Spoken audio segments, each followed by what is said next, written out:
At all times, spiritual discipline was part of the higher path. In Buddha's school, among the disciples of Jesus, the Pythagoreans, Essenes, and Sufis, and likewise in the Middle Age orders of the Cistercians of St. John or the Knights Templar.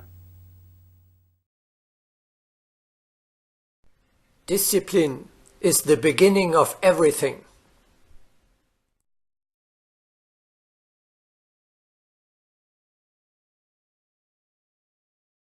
People do not realize the foundation of the teaching of Buddha. The foundation is discipline. Spiritually and bodily, the monk of the community was striving to hold on to the path. In the first years, he was under a heavy obedience. He was forbidden to crucify himself with ascetic practices, but he was enjoined to conduct the battle under the sole command of the Spirit. Thus austerely did Buddha instruct his disciples. Verily, they knew joy only in spiritual battle. That is why the thorns of the path are spoken of. Only when the will of the spiritual warrior had become leonine, and the silver bridle of the Spirit gleamed upon the feelings of the disciple, only then did the Master lift the veil slightly and assign a task. And then, gradually, the disciple was initiated into the mysteries of knowledge.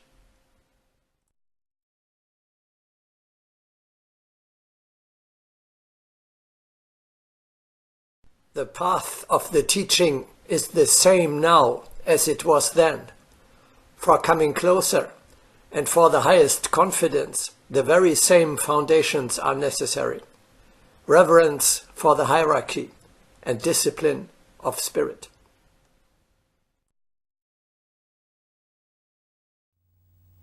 This discipline is not an end in itself.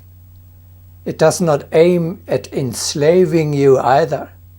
Rather, it is a necessary means to achieve the highest goal. It is only discipline that makes a spiritual life of your soul and an inner development possible. Following the rule promotes the growth of the divine within us. Every offense stains and weakens it. If you want to reach the goal, you need to apply the necessary means. Most candidates fail already because of these external requirements.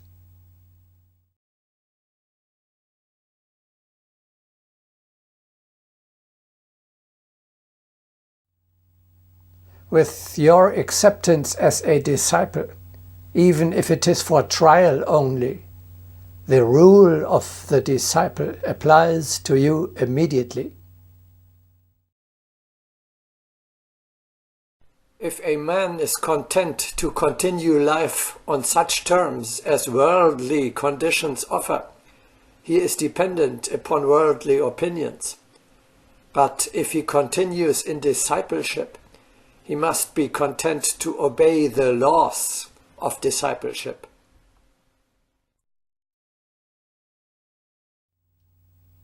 The old casualness is over. You are now part of a higher order than the ordinary man. If you are satisfied to evolve with the masses, well and good. If you would pass beyond the masses, you must be subject to higher laws than those which govern material substance.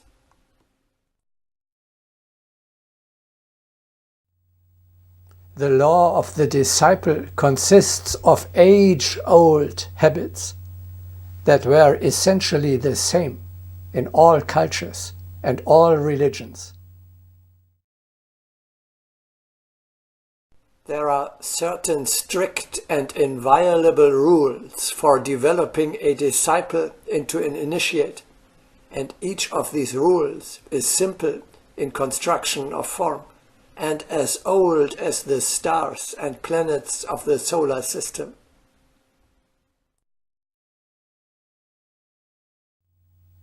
These collected experiences, transmitted from above, serve only one purpose: your sanctification.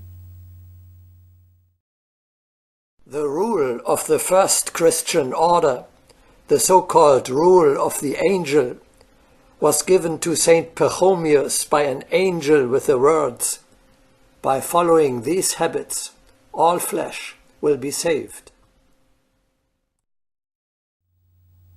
Your testing and examination in the next few years will essentially be about whether you are capable of living according to this higher law.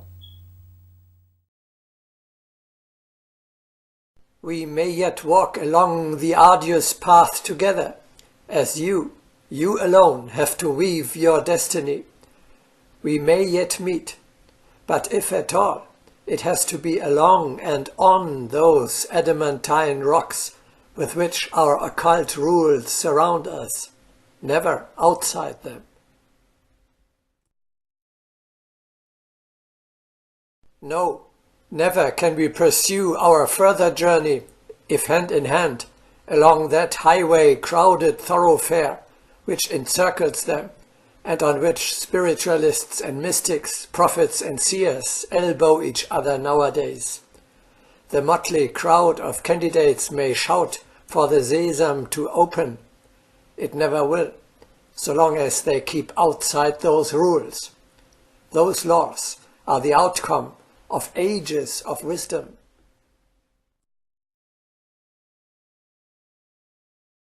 Nevertheless, were one but to obediently follow them, they could be made to gradually yield to one's desire and give to him all he asks of them. The passions, the affections, are not to be indulged in by him who seeks to know, for they wear out the earthly body with their own secret power.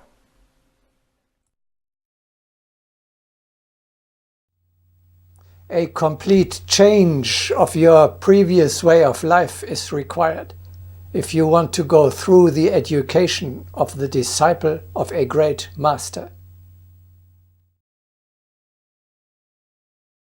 No student of occult philosophy has ever succeeded in developing his psychic powers without leading the life prescribed for such students. The rules laid down by the ancient teachers of occult science are inflexible, and it is not left to the discretion of any teacher either to enforce them or not to enforce them according to the nature of the existing circumstances. If you find it impracticable to change the present mode of your life, you cannot but wait for practical instruction until you are in a position to make such sacrifices as occult science demands. And for the present, you must be satisfied with such theoretical instruction as it may be possible to give you.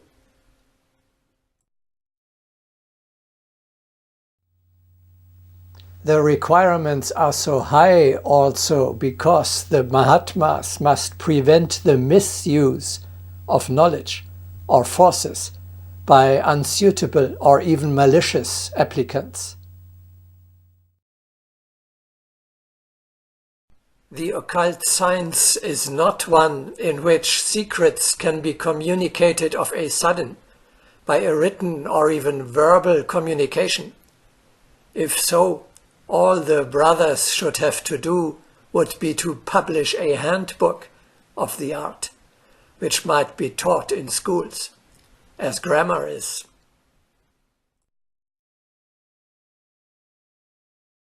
Till the neophyte attains to the condition necessary for that degree of illumination, to which and for which he is entitled and fitted, most, if not all, of the secrets are incommunicable. The receptivity must be equal to the desire to instruct. The illumination must come from within.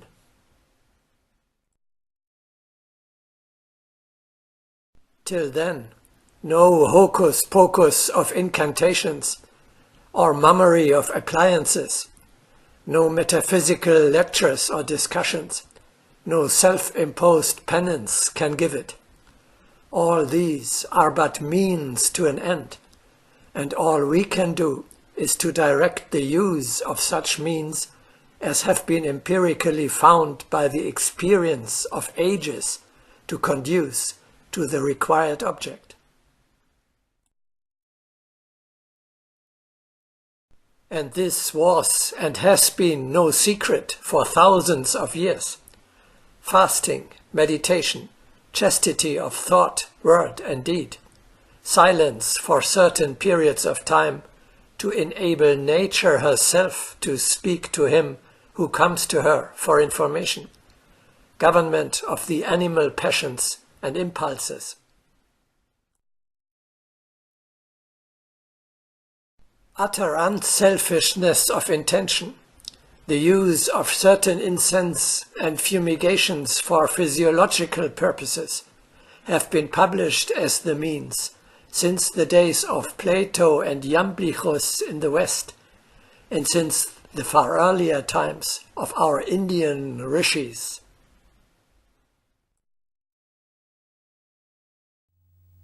Today, as at all times, the highest path of a disciple of wisdom is reserved to only a few.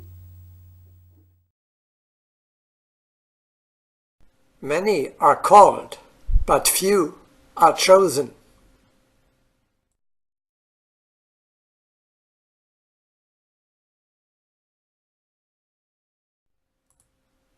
If one were to expound the conditions and aims of yoga, the number of applicants would not be great.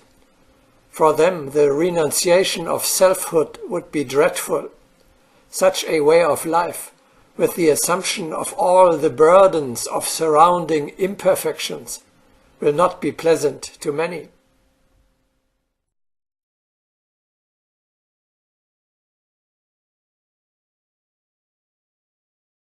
Enter ye in at the strait gate, for wide is the gate, and broad is the way that leadeth to destruction, and many there be which go in thereat.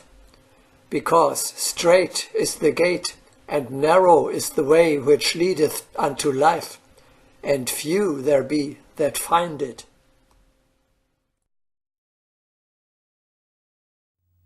Submission to the law of the disciple is the first criterion for separating the wheat from the chaff. The higher law, the sacred law, is not for many.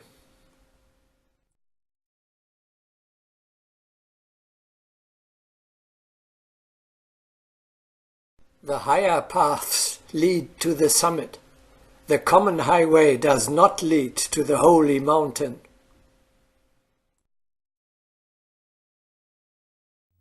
Real teachers always make a strict selection and accept only a small number of disciples. On the spiritual level, quality matters more than quantity. With a few faithful followers, the teacher achieves more than with many lukewarm ones. If you individually had held each incoming disciple to as strict account for the breaking of the rules of discipleship as you are sometimes held by those who imagine that you have broken your obligations in some respect, you might not have had more than a dozen loyal disciples left today.